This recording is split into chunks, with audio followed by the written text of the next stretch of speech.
Lənkəranda bıçaqlanma hadisəsi baş verib. Hadisə rayonun Girdəni kəndində yerləşən çayxanalardan birində qeydə alınıb.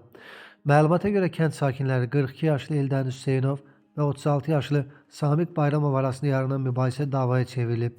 Nəticədə Eldəniz Hüseynov həm kəndlisinə bıçaqla xəsarət yetirib.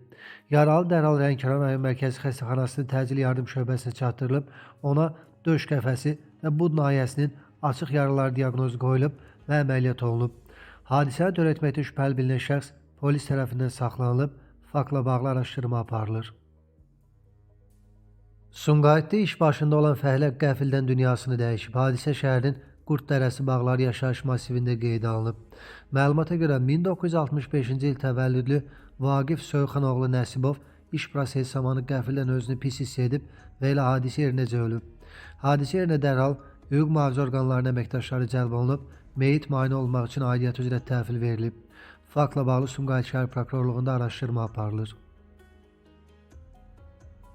Lerikdə bədbəxt hadisə baş verib. 21 yaşlı gənci ildırım vuraraq öldürüb. Hadisə rayonun Laman kəndində qeydə alınıb. Belə ki, 2005-ci il təvəllüdlü Mirzəzadə Cəfər Əbdüloğlu yaşadığı evin həyətində olarkən onu ildırım vurub.